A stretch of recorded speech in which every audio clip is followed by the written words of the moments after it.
Good morning बच्चों।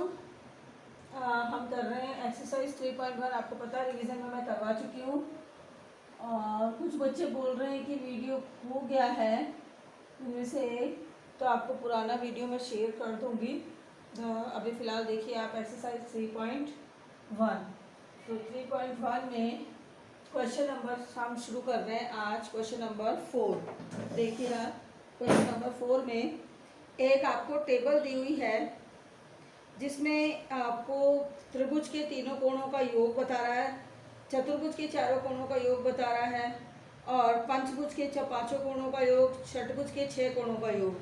तो बाकी के कोणों का पूछा है, तो आपको पता है कोणों का योग निकालने के लिए सूत्र क्या बनता है। ठीक है, तो बस ये सूत्र अपने को निकालना है कि कोणों का योग। मैं इसको इस तरह से बना देती हूँ। किसी बहुभुज के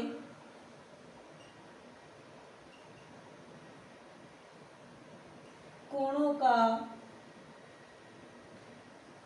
योग, ठीक है, बहुभुज के कोणों का योग।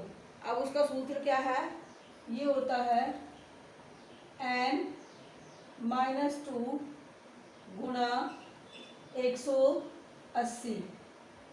n-2 गुणा 180। अब आपको पता है कि n, यहाँ पे n बराबर है भुजाएं। n बराबर क्या है, भुजाओं की संख्या।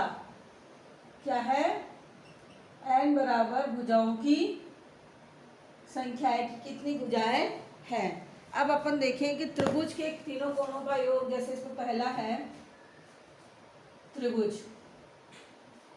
अब त्रिभुज में आपको पता है कितनी भुजाएं होती हैं, 3 भुजाएं होती हैं। तो त्रिभुज के कोणों का योग कितना होगा, त्रिभुज के आंतरिक कोणों का योग होता है हमेशा ये कोणों का योग। भुजा कितनी है इसके अंदर, n की जगह पे 3 भुजाएं हैं, -2 गुणा 180। 3 में से 2 गई तो 1 गुणा 180। ठीक, तो यानी कितना डिग्री हो गया, 180 डिग्री। यानी त्रिभुज के तीनों कोणों का योग हो गया 180 डिग्री। ऐसे ही कोई भी चतुर्भुज, चतुर्भुज का मतलब हो गया 4 भुजाओं वाली आकृति। अब 4 भुजाओं वाली में वर्ग भी हो सकता है, आयत भी हो सकता है, समांतर चतुर्भुज भी हो सकता है, समलंब चतुर्भुज भी हो सकता है और समचतुर्भुज भी हो सकता है, या कोई भी आकृति हो सकती है जो 4 भुजाओं वाली हो। तो उसके कोणों का योग, चारों कोणों का योग, चतुर्भुज के कोणों का योग, इसके कोणों का योग। चतुर्भुज में कितनी भुजाएं हुई, 4। सूत्र क्या है, n यानी भुजा -2 गुणा 180। 4 में से 2 गई, 2 गुणा 180, गुणा कर दो 2 से, 0 2 8 16, 2 एकम 2 है 3, यानी 360 डिग्री। ये हो गया चतुर्भुज के चारों कोणों का योग। अगला है पंचभुज। पंचभुज नाम से पता चल रहा है, पंच यानी 5, तो 5 भुजाओं वाली आकृति पंचभुज कहलाती है। और पंचभुज के कोणों का योग कितना होगा, कर सकते हैं हम।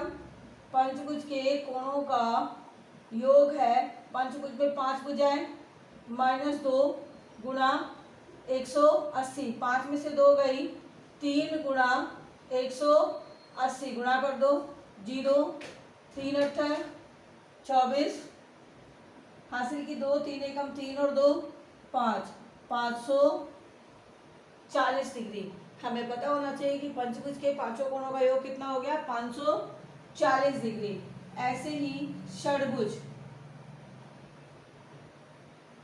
षडभुज, षड यानी 6, तो षडभुज के कोणों का योग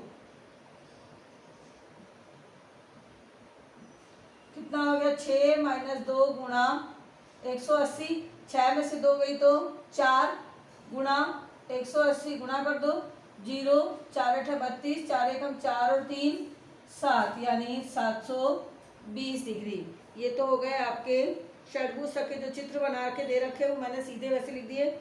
अब इनको देख के उसने पूछा 7 8 10 और पाई भुजाओं वाले, तो इसमें से उसने बोला है 7 भुजाओं वाले, 7 भुजाओं वाले। तो 7 भुजाओं वाली आकृति कौन सी हुई? सप्तभुज। उसके कोणों का योग कितना हो गया? यहाँ लिख लीजिएगा, एक क्वेश्चन में 7 भुजाओं वाली बोल रहे हैं, यानी 7 भुजाओं वाली आकृति होती है सप्तभुज, और सप्तभुज के कोणों का योग कितना हो गया? 7 - 2 गुणा 180। 7 में से 2 गई, 5 गुणा 180 0, 5 × 8 = 40 की 0 हासिल की 4, 5 × 5 और 1 4 9, 900 डिग्री। ये हो गया 7 भुजाओं वाली आकृति के कोणों का योग। अगला बोल रहा है बी, इसी में 8 भुजाओं वाले, जहाँ n बराबर 8 हो, तो 8 भुजाओं वाली आकृति के कोणों का योग, आप पूरा लिख लीजिएगा। 8 भुजाओं वाले कोणों की आकृति का योग कितना है? 8 - 2 गुणा 180, कितना हो गया? 8 में से 2 गई, 6 गुणा 180, 6 को गुणा 180 से कर दो 0, 6 × 8 = 48, हासिल की 4, 6 × 4 और 6 × 6 और 4 10, कितना हो गया? 1080 डिग्री। सी बोल रहा है इसके अंदर 10 भुजाओं वाली आकृति के कोणों का योग। क्या लिखोगे? 10 भुजाओं वाली आकृति के कोणों का योग, यानी 10 - 2 गुणा 180, 10 में से 2 गई, 8 गुणा 180 गुणा कर दो 0, 8 × 20 64, हासिल की 6, 8 × 1 = 8 और 6 जोड़े तो 14, यानी 1440 डिग्री। अगला डी बता रहा है, इसके अंदर पूछ रहा है एन, क्या बोल रहा है? एन भुजाओं वाले, एन भुजाओं वाले। तो एन भुजाओं का मतलब क्या? n - 2 गुणा 180, यानी या तो आप इस तरह से सूत्र को रहने दो, या फिर आप कर सकते हो 180 n - 180 को 2 से गुणा, दोनों तरीके से कैसे भी कर सकते हो। तो ये आपका सूत्र बन गया। अगला है क्वेश्चन नंबर 5।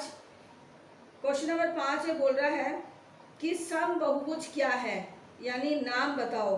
अब समबहुभुज का नाम बताओ जिसमें 3 भुजाएं हो। ठीक है, क्वेश्चन नंबर 5। क्वेश्चन नंबर 5 में बोल रहा है समबहुभुज का नाम।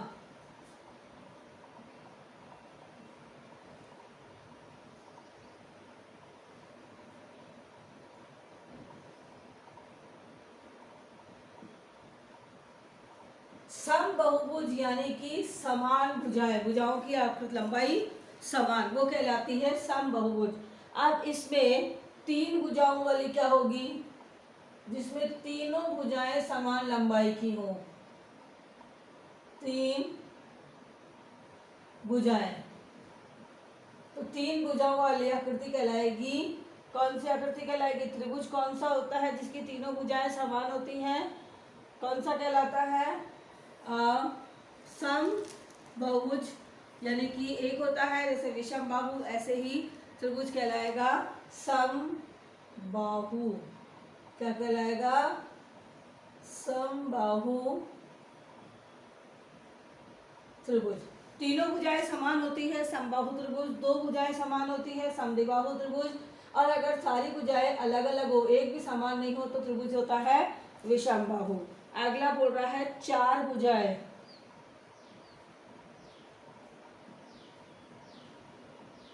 4 भुजाओं वाली आकृति क्या कहलाती है? चतुर्भुज। और चतुर्भुज में जिसमें चारों भुजाएं समान होती है, ऐसी आकृति एक तो होती है वर्ग। कौन सी होती है? वर्ग। और दूसरी होती है समचतुर्भुज। समचतुर्भुज, इसमें भी चारों भुजाएं समान होती है, लेकिन फर्क इतना है कि वर्ग में प्रत्येक कोण 90 डिग्री का होता है और समचतुर्भुज में प्रत्येक कोण 90 डिग्री का नहीं होता है। तीसरा है 6 भुजाएं। 6 भुजाएं, 6 भुजाओं वाली आकृति कहलाएगी सम षडभुज।